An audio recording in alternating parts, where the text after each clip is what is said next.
सुनील दत्त एक मुनफरद अदाकार, film producer और हदायतकार थे। सुनील दत्त को उर्दू ज़ुबान पर अबूर हासिल था। यही वजह है कि उन्होंने अपने कैरियर का आगाज़ रेडियो सेलोन से किया, जो कि उस वक्त जनूबी एशिया का मशहूर रेडियो स्टेशन था और यहाँ वो मकबूल हुए। सुनील दत्त हिंदी सिनेमा के ऐसे मशहूर और मुनफरद अदाकार हैं, फिल्म प्रोड्यूसर और हदायतकार थे जिनके नाम कई सुपरहिट फिल्में हैं। वो 50 और 60 की दहाई में हिंदी फिल्मों में एक काबिल और खूबसूरत अदाकार थे।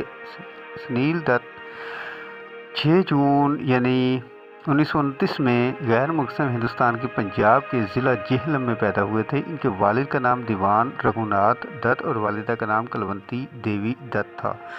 सुनील दत्त का असल नाम बलराज दत्त था, लेकिन फिल्मी दुनिया में वो सुनील दत्त के नाम से मशहूर हुए। जब वो 5 साल के थे तो इनके वालिद का इंतकाल हो गया। तक़सीम हिंद के बाद 15 साल की उम्र में वो अपनी वालिदा के साथ लखनऊ आ गए।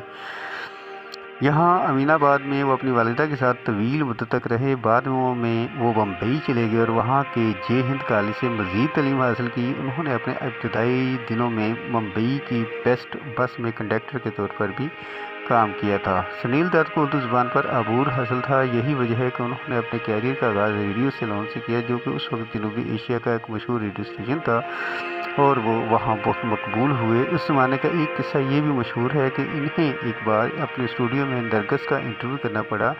तब तक नरगिस फिल्म इंडस्ट्री की एक कामयाब अदाकारा बन चुकी थी। इंटरव्यू के दिन सुनील दत्त नरगिस को अपने सामने देखकर इतना घबरा गए कि वो इनसे एक सवाल भी ना पूछ सके और मुलाजमत से हाथ धो बैठे। हालांकि बाद में वही नरगिस इनकी शरीके हयात बन गई। 1953 में जब सुनील दत्त रेडियो सेलोन पर शो लिप्टन की महफिल की मेज़बानी कर रहे थे तो उनकी मुलाकात फिल्म इंडस्ट्री के एक हदायतकार सहगल से हुई। उन दिनों सहगल अपनी फिल्मों में नए चेहरों को मौका दे रहे थे। सुनील दत्त की आवाज़ और शख्सियत को देखकर उन्होंने अपनी अगली फिल्म में बतौर अदाकार काम करने की पेशकश की। कहा जाता है कि सहगल ने ही इनका नाम बलराज दत्त से बदलकर सुनील दत्त रखा था। इसकी वजह ये थी कि इन दिनों बलराज साहनी फिल्म इंडस्ट्री के एक मकबूल अदाकार थे, तो उन्होंने सोचा कि कहीं नाजरीन एक जैसा नाम होने की वजह से बलराज दत्त को मुस्तरद ना कर दें।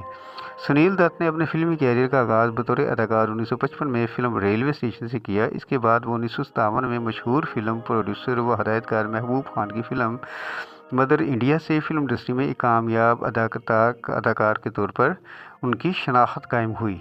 फिल्म मदर इंडिया में उन्होंने अदाकारा नरगिस के छोटे बेटे बरजू का मजबूत किरदार अदा किया।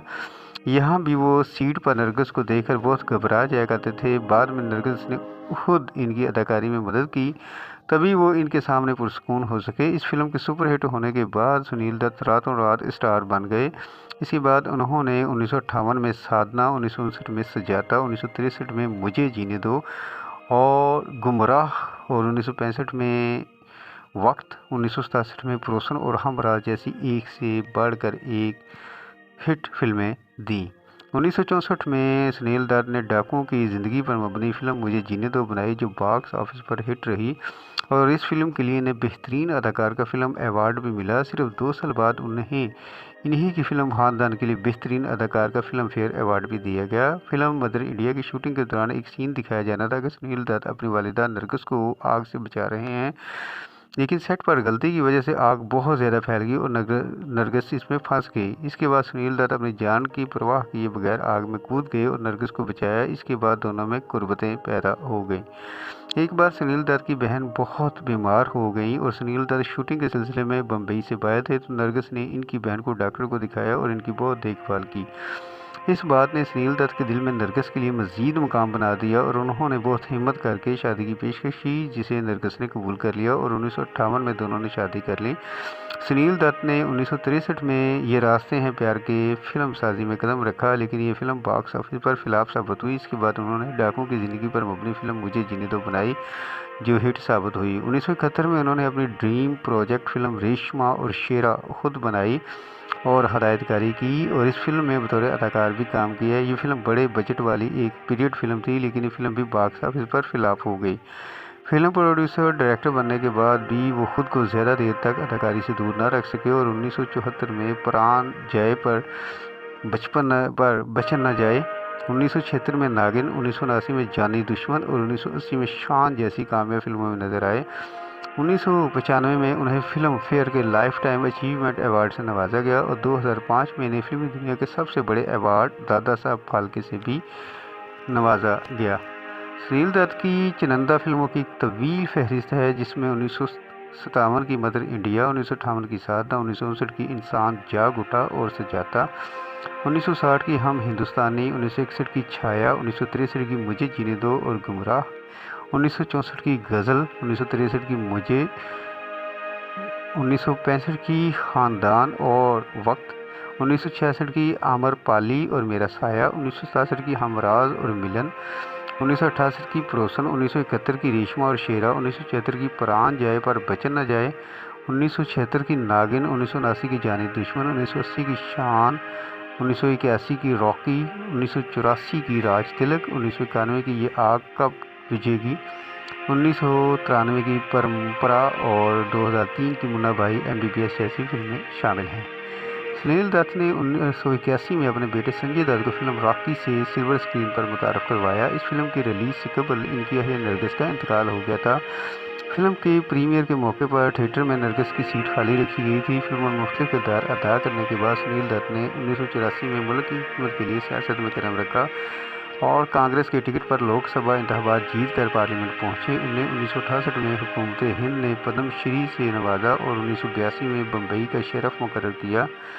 वह इस वक्त के वज़ीर-ए-आज़म मनमोहन सिंह की हुकूमत में 2004 से 2005 तक खेल और नौजवानों के अमूर के काबीना वज़ीर भी रहे।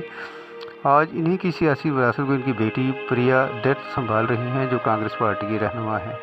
सुनील दत्त और नरगिस दोनों मियाँ बीवी ने मिलकर बहुत पहले अजंता आर्ट्स कल्चरल ग्रुप के नाम से एक सकाफती तंजीम बनाई थी। इस तंजीम के ज़रिए वो फिल्म प्रोडक्शन से लेकर अवामी खिदमत के काम करते रहे। 1981 में जब नरगिस का कैंसर से इंतकाल हुआ तो सुनील दत्त ने इनके नाम पर Nargis Dutt memorial cancer foundation अस्पताल कायम किया। इसके साथ उन्होंने हर साल अपनी अहलिया की याद में नरगिस अवार्ड्स देना शुरू कर दिया। आजकल इनकी दोनों बेटियां और बेटा संजय दत्त ये दोनों काम एक साथ कर रहे हैं। एक वक्त वो भी आया जब ये नामवर शख्सियत इस दुनिया को हमेशा के लिए अलविदा कह गई। सुनील दत्त 25 मई 2005 को पाली हिल, बांद्रा, बम्बई में वाक़ अपने बंगले में दिल का दौरा पड़ने से इंतकाल कर गए। जब इनका इंतकाल हुआ तो इस वक्त के वज़ीर-ए-आज़म मनमोहन सिंह की हुकूमत में खेलों और नौजवानों के अमूर के काबीना के वज़ीर थे। इनकी मौत के बाद इनकी बेटी प्रिया दत्त ने अपने वालिद की सीट पर कांग्रेस पार्टी से इलेक्शन लड़ा और 2014 तक मेंबर पार्लियामेंट रहीं। 2018 में जब फिल्म साज वधू विनोद चोपड़ा ने संजय दत्त की बायोपिक फिल्म संजू बनाई तो सुनील दत्त का किरदार मशहूर अदाकार परेश रावल ने अदा किया। इस फिल्म में अदाकार रणबीर कपूर संजय दत्त के किरदार में नजर आए थे। फिल्म में संजय दत्त की वालिदा नरगिस का किरदार मरूफ अदाकारा मनीषा कोइराला